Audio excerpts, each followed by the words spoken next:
second.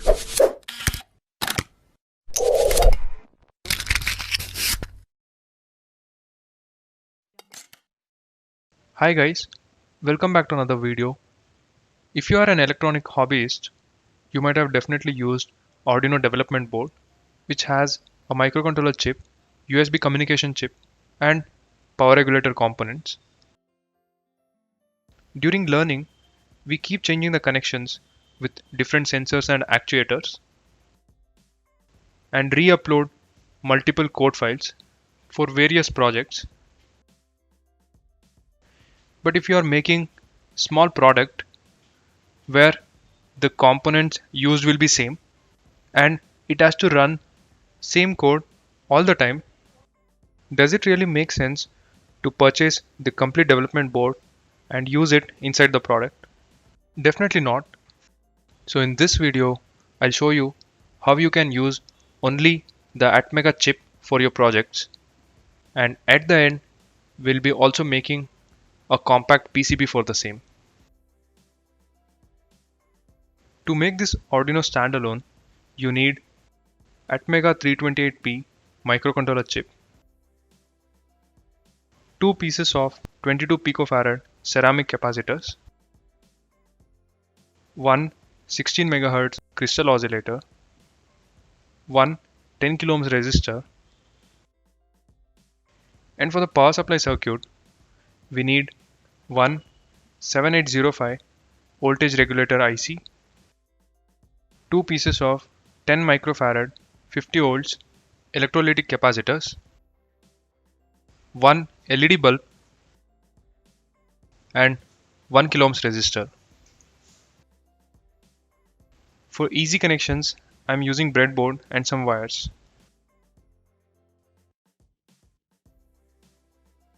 Moving on to the connections, I'll be referring the standard circuit diagram, which has standalone microcontroller part and also the voltage regulator part. In the same way, I'll start making the connections.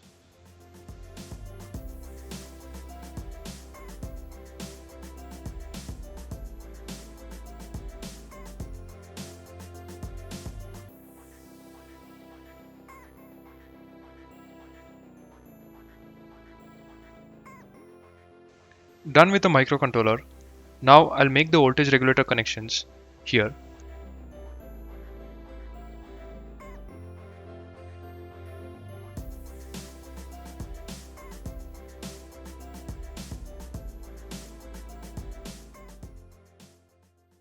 Finally, with these inputs, we can power up the entire circuit in the same way how we use the round pin connector on the development board.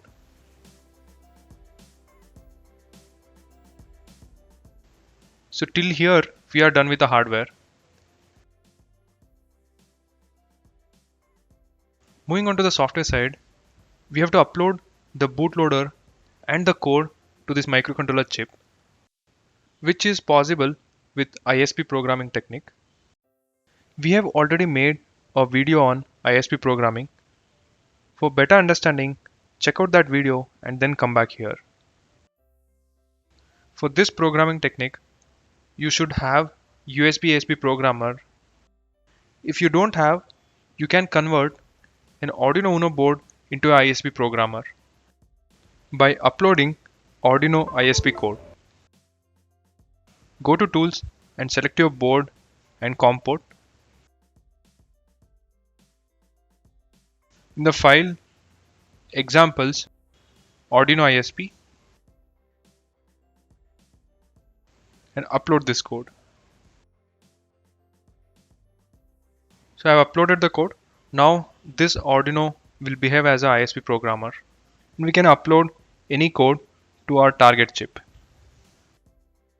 To make ICSP connections, I am following this circuit diagram where we have to make use of digital pins 10, 11, 12 and 13. Also, VCC and ground connects to common 5 volt and ground lines.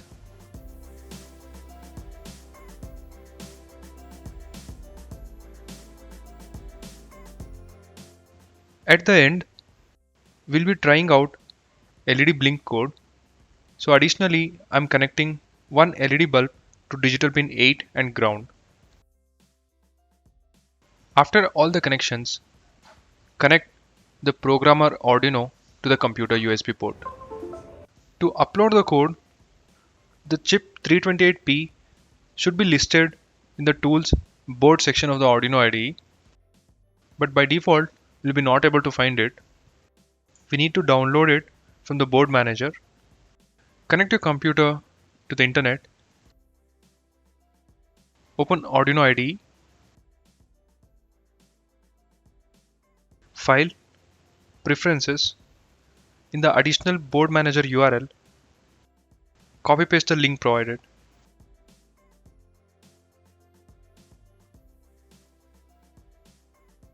Next, go to Tools, Board, Board Manager, and search for Mini Core and click on Install.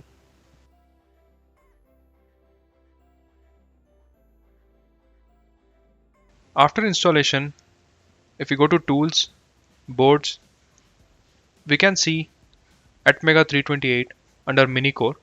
Just select the same option. The rest of the options we can keep it as default. Come to the port, select the COM port of your programmer Arduino Uno board. And the last, very important one, programmer, change it to Arduino as ISP. After all this configuration, go to Tools and directly burn Bootloader. So you get done message here. At this point, our ATMEGA chip is ready for uploading any working code. So quickly, I'll write LED blink code for digital pin 8.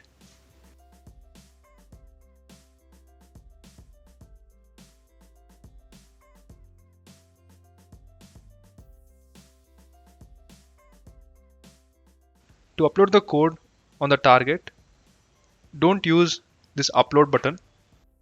Instead, go to Sketch and select Upload using Programmer.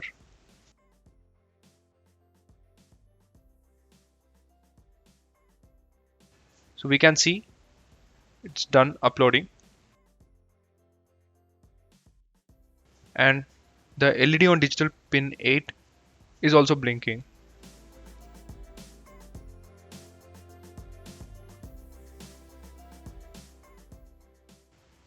Instead of 1000 millisecond, I'll reduce the delay. And for re-uploading the code, again go to Sketch, Upload using Programmer.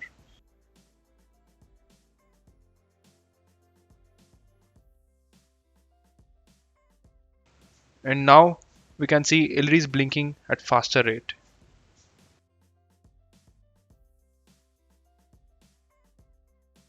In this way, you can upload any of your required code to the chip. After uploading, we can remove the programmer connections.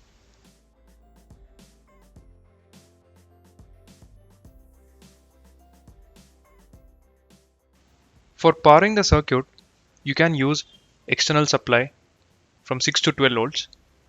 In my case, I'm using 2 lithium-ion cells connected in series, which makes 8 volts.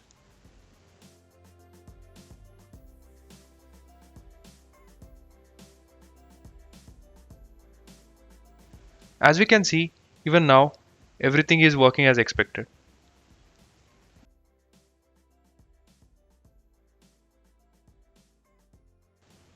Instead of using these components on a breadboard with multiple connections, we can make it simple and compact by designing a PCB with Altium Designer. So this video is sponsored by Altium. They offer Altium Designer and Altium 365. Altium Designer is the industry's leading PCB designing software, which helps in effortless design of printed circuit boards. And Altium 365 is a platform which helps in continuous collaboration and improving development process from PCB design to its manufacturing. This Altium 365 combined with the designer helps to share the real-time projects with the team members, customers and manufacturers, get it reviewed and fix the issues on the go. Also, to help the students, they have come up with Altium Student Lab campaign. By registering with your university mail ID, you can get free access to Altium Designer 365 and their PCB design courses. With this, you can collaborate, learn, get certified, and excel in your career. So make sure to check out Altium products and Altium Student Lab India specific link from the description and get started right now. I'll open my Altium Designer tool, place all the components we have used,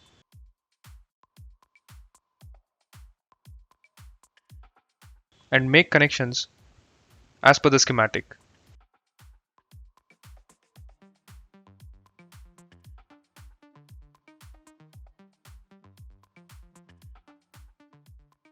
The schematic is completed.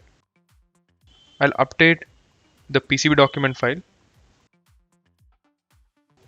Now it's time to make the board shape and size.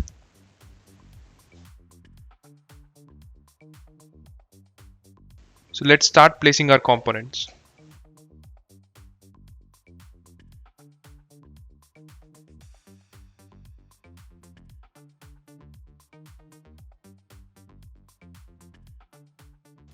So this looks good. Let's move on to routing.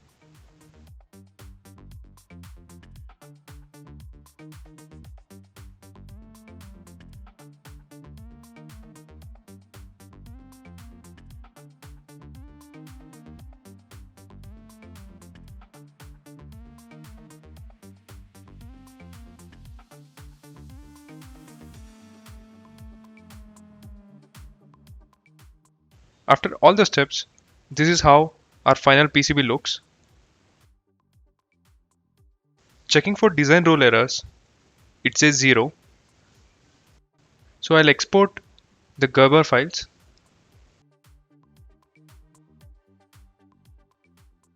I'll place order for PCB printing. Once I get the PCBs, I'll make part second of this video where we'll assemble all the components and test our standalone circuit board. I hope you got to learn about Arduino Standalone and steps to use it. For more interesting videos, subscribe and follow us on Instagram. Thank you for watching. We'll be back in the next video.